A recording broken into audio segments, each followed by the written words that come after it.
اعوذ باللہ من الشیطان الرجیم بسم اللہ الرحمن الرحیم۔ فرزند علی دلبر زہرا تقی جواد، فرزند علی دلبر زہرا تقی جواد، قسمت کی انگوٹھی کا نگینہ تقی جواد، دنیا میں ولایت کے نوے تاجور خم، دنیا میں ولایت کے نوے تاجور خم، جیسے ہیں علی ویسے ہیں مولا تقی جواد۔ 10 رجب المجرب ہمارے نوے امام محمد تقی علیہ السلام کی ولادت و سعادت کے موقع پر ہم تمام اہل بیت اطہار کو مبارکباد پیش کرتے ہیں اور تمام اہل بیت علیہ السلام کے چاہنے والوں کی خدمت میں مبارکباد پیش کرتے ہیں۔ عزیزان من، ہمارے نوے امام وہ ہیں کہ جن کی ولادت سے پہلے امام رضا علیہ السلام نے ارشاد فرمایا تھا۔ کلثم بن عمران کہتے ہیں کہ ایک مرتبہ میں نے امام رضا علیہ السلام سے عرض کیا، مولا آپ اللہ تعالیٰ سے اپنے لیے درخواست کریں کہ وہ آپ کو فرزند عطا فرمائیں۔ امام علی رضا علیہ السلام نے ارشاد فرمایا، مجھے خداوند عالم کی طرف سے ایک فرزند عطا ہوگا جو کہ میرا وارث ہوگا۔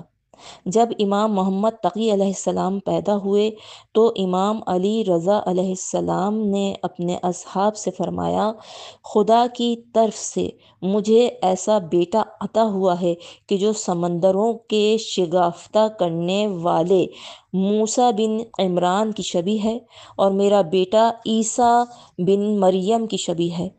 اس کی پیدا کرنے والی ماں طاہرہ و مطہرہ ہے۔ میرا یہ بیٹا ظلم سے شہید کیا جائے گا، آسمان والے اس کے غم میں گریا کریں گے اور اللہ تعالیٰ اس کے دشمن اور ظالم پر غضبناک ہوگا۔ بس مومنات گرامی، جب ہمارے امام علی رضا علیہ السلام کے گھر ہمارے نوے امام کی ولادت ہوئی تو وہ 10 رجب کا مبارک دن تھا۔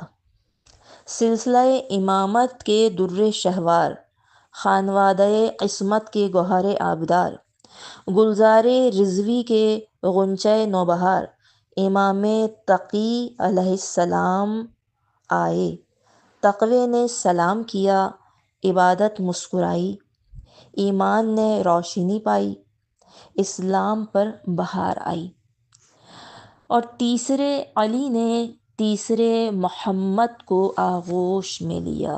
اللہ اکبر۔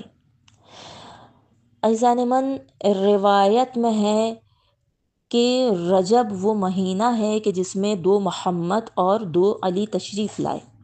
پہلی رجب امام محمد باقر علیہ السلام اور 10ویں رجب امام محمد تقی علیہ السلام، اور 2 علی آئے، یعنی 5 رجب اور 13 رجب۔ 5 رجب کو امام علی نقی علیہ السلام، علی نقی علیہ السلام، اور 13 رجب کو مولا علی علیہ السلام۔ نہج البلاغہ میں مولائے کائنات ارشاد فرماتے ہیں کہ اللہ نے جب جب علم کو زندہ کیا ہے، آل محمد کے ہاتھوں سے زندہ کیا ہے، اور جب جب جہالت کو موت دی ہے، آل محمد کے ہاتھوں سے موت دی ہے۔ پروردگار عالم نے انہیں ہر کام کے لیے چن لیا ہے۔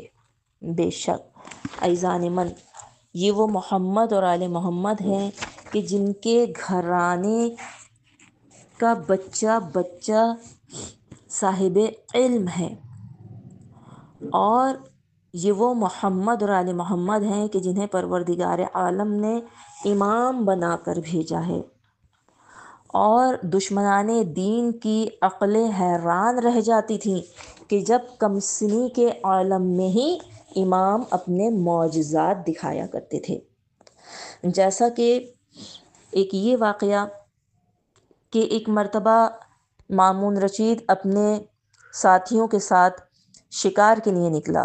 راستے میں اس نے کچھ بچوں کو کھیلتے ہوئے دیکھا۔ جب بچوں نے شاہی جلوس آتا ہوا دیکھا تو سارے بچے بھاگ گئے، اور ان بچوں میں امام محمد تقی علیہ السلام بھی شامل تھے، مگر آپ ایک ہی جگہ کھڑے رہے، آپ بھاگے نہیں۔ جب مامون آپ کے قریب آیا تو اس نے کہا، اس بچے کو میرے پاس لاؤ۔ آپ کو اس کے سامنے لایا گیا تو مامون نے آپ سے کہا، تمام بچے ہماری سواریاں دیکھ کر بھاگ گئے، مگر تم کیوں نہیں بھاگے؟ آپ نے ارشاد فرمایا، راستہ تنگ نہیں تھا اور میں نے کوئی جرم بھی نہیں کیا تھا کہ مجھے بھاگنے کی ضرورت پیش ہوتی، اور مجھے تم سے یہ توقع نہیں تھی کہ تم ناجائز مجھے تنگ کرو گے، اس لیے مجھے بھاگنے کی کیا ضرورت تھی؟ اس نے کہا کہ تم کون ہو؟ تو آپ نے ارشاد فرمایا، میں علی رضا علیہ السلام کا فرزند محمد تقی علیہ السلام ہوں۔ مامون نے کہا، آپ کے پاس بھی کچھ علم ہے؟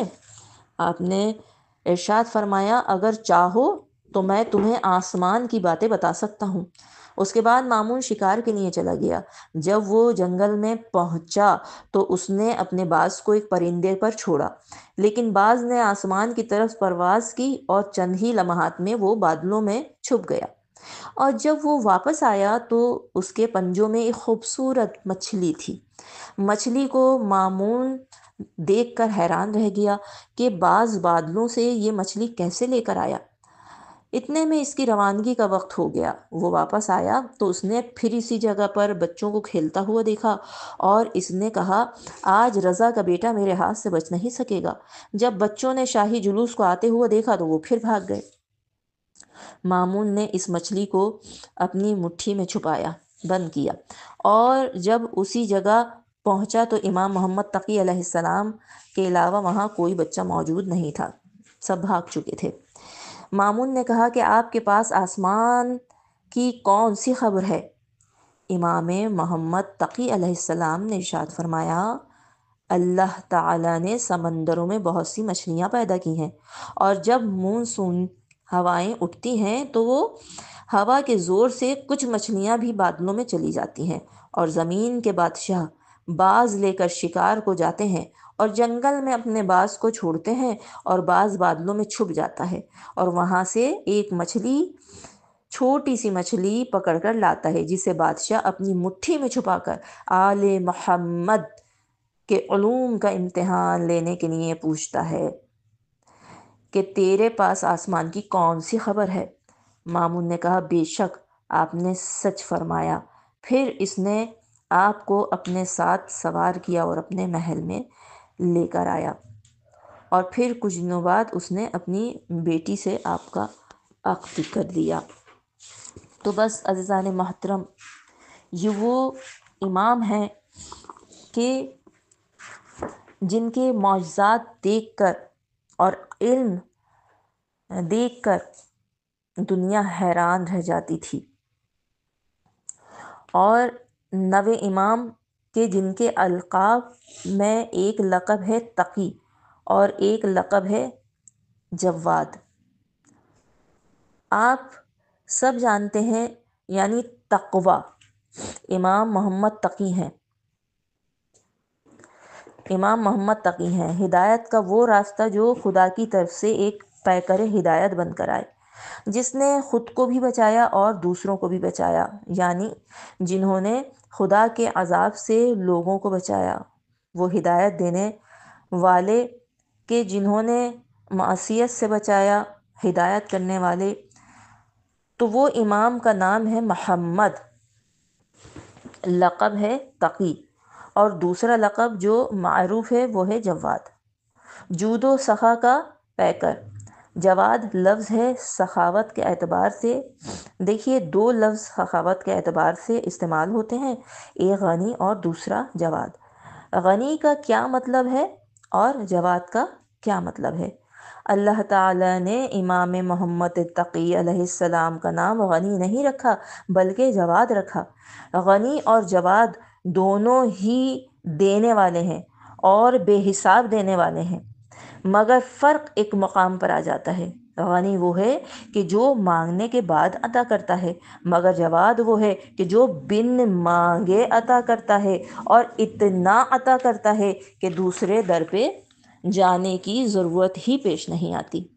اور غنی وہ ہے کہ جتنا مانگا جائے اتنا ہی عطا کرتا ہے، اور جواد وہ ہے کہ ضرورت سے زیادہ عطا کرتا ہے۔ امام جواد تقی علیہ السلام کے اعتبار سے آیت اللہ کشمیری کا بہترین جملہ۔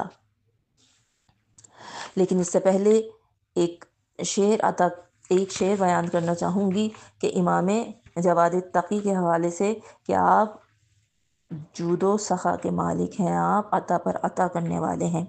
شاعر نے کتنے خوبصورت جملوں میں ڈھالا، لقب جواد ہے ان کا، محمد نام ہے ان کا، لقب جواد ہے ان کا، محمد نام ہے ان کا، تقی ہیں جاری عالم میں ہے اب بھی فیض عام ان کا۔ سبحان اللہ۔ اور امام جواد تقی کے اعتبار سے آیت اللہ کشمیری کا بہترین جملہ، اور مختلف علماء دین کا بھی بیان ہے کہ اگر کسی کی کوئی بھی حاجت ہو، چاہے رزق کے حوالے سے، چاہے بچیوں کے رشتوں کے حوالے سے، یا گھر کے لیے خواہش ہو، تو خصوصی طور پر سورہ یاسین کو نماز عشاء کے بعد پڑھ کر امام تقی جواد کو ہدیہ کریں اور خدا کی بارگاہ میں امام محمد تقی جواد کے وسیلے سے اپنی حاجت کو مانگیں، تو پروردگار عالم ان کی تمام حاجات کو قبول فرمائے گا۔ خود ہمارے 10ویں مولا اور آقا ارشاد فرماتے ہیں کہ جو میرے بابا کے وسیلے سے رزق مانگتا ہے تو پروردگار عالم اسے ضرور بضرور عطا کرتا ہے۔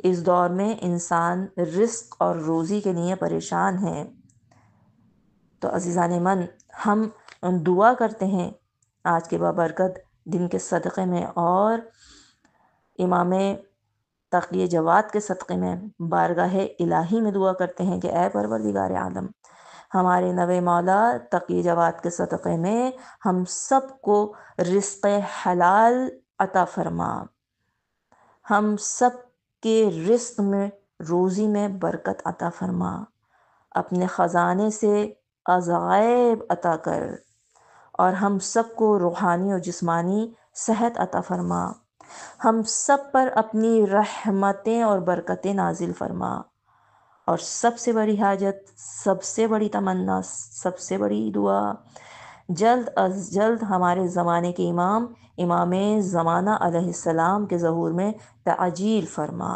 الہی آمین یا رب العالمین۔